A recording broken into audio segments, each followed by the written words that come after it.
بسم الله. النهارده هنعمل شويه بسكوتات للعيد، بسكوتات سهله وبره التقليدي بتاعنا. معايا هنا هنعمل بسكوت الفول السوداني.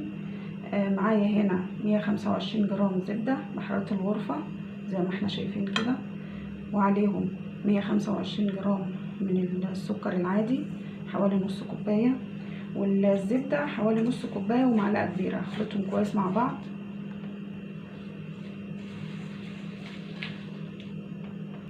مزجتهم مع بعض، هما مش محتاجين يعني ضرب جامد. معايا هنا حبتين من البيض، معاهم نص معلقه صغيره من الفانيليا. هبدا ان انا اخلطهم مع بعض. بسم الله.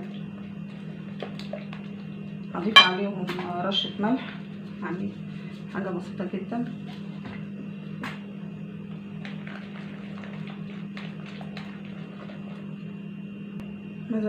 مزجتهم كويس جدا. معايا هنا نص كوبايه من الفول السوداني، انا حمصته في البيت وطحنته في المطحنه. دول 100 جرام، حوالي نص كوبايه. طبعا جيبوه ني وفرموه في البيت عشان ريحته تبقى احسن، يبقى لسه يعني فريش جديد، مش مركون مثلا في المقل او في المكان اللي هنشتريه منه. هخلطهم مع بعض. هضيف عليهم 350 جرام من الدقيق، اللي هم حوالي كوبايتين ونص من مج الشاي العادي. 350 جرام، مع معلقه صغيره من البيكنج باودر. وهبدا ان انا اعجنهم. طبعا البسكوت ما بيحتاجش العجن كتير يا جماعه عشان ما يعملش عرق. بسم الله. هبدا اعجنه بايدي. بسم الله. يا دوب اكلم بس المكونات كده والدقيق بس.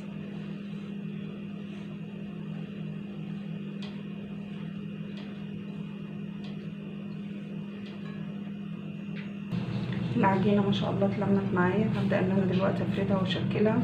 متاخدش 5 دقايق يا جماعه، وما شاء الله وريحتها جميله جدا.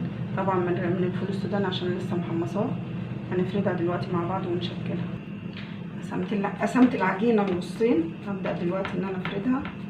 ويستحسن كمان يا جماعه ان احنا نريحها في التلاجة نص ساعه عشان تبقى متماسكه معانا، بس عادي يعني الجو مش حر قوي.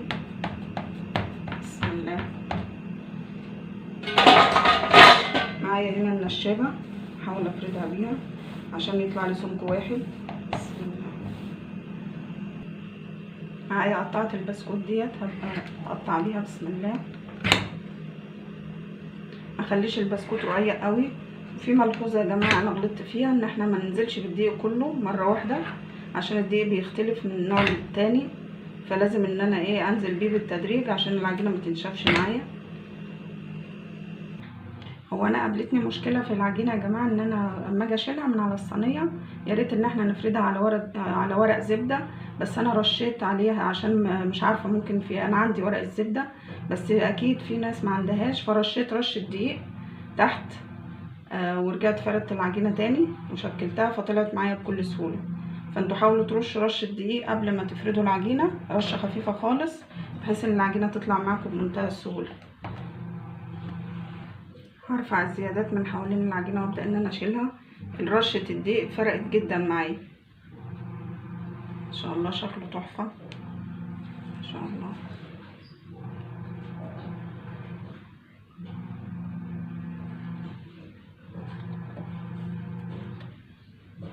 قبل ما افرد الجزء التاني عشان ما اقابلش نفس المشكله، رشيت رشه من الدقيق وهبدا ان انا افرد عليها الجزء التاني من العجينه.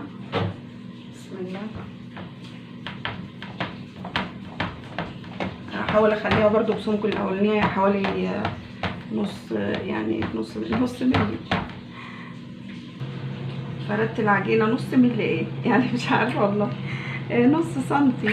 ما شاء الله. بسم الله. اللي ما عندوش القطاعه دي يا جماعه ممكن ان هو يستعمل اي قطاعه، يعني حتى الكوبايه ممكن يستعمل الكوبايه عاديه ويقطع بيها،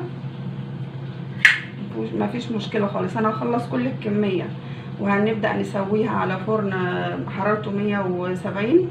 تاخد في الفرن حوالي من 10 ل 15 دقيقه. طبعا الفرن ما يكونش حامي ويكون شغال من تحت والرف اللي في النص. خلاص خلصنا تشكيل. دلوقتي هدخلها الفرن. الفرن انا شغلته طبعا قبلها ب10 دقايق زي ما قلت على حراره 170 لمده من 10 ل 15 دقيقه. كل واحد على حسب الفرن بتاعه والحرارة بتاعته. الأمانة تقتضي يا جماعة إن أنا أقول إن الوصفات دي طبعا مش وصفاتي، أنا شفتها على موقع أجنبي اسمه سويت ريسيبي، يعني وصفات للحلويات. فهي عجبتني وقلت نخرج عن التقليدي واشاركها معاكم، واحنا بنتعلم من بعض. طول ما احنا عايشين بنتعلم، فمش عيب ولا غلط ان انا اقول انها مش وصفتي وان انا خدتها من مكان تاني. بس عشان الامانة هبدأ ان انا اسوي دلوقتي ونشوف بعد ما يستووا مع بعض ان شاء الله. ما شاء الله زي ما احنا شايفين البسكوت طلع معانا ما شاء الله، تسويته جميلة جدا، وطبعا لسه سخن، ولا النقشة راحت ولا فرش ولا زاد حجم ولا اي حاجة. معنى كده ان ما شاء الله المقادير مظبوطة على الشعرة. واحنا بنسويه نخلي بالنا جدا، واخد حوالي 10 دقايق. نحاول ان احنا ندير الصاج ونقلبه يعني على كل النواحي بحيث ان هو كله يستوي زي بعضه. واتمنى ان انتوا تجربوه، وعليكم وعلينا بألف عافية ان شاء الله. نسيت اقول ان احنا بعد ما يبرد تماما ان احنا نعبيه في علبة محكمة الغلق. وكل عام وانتم بخير. معلش نسيت اقول ان الكمية عملت معايا صاجين بالحجم دوت، ما شاء الله كمية كويسة.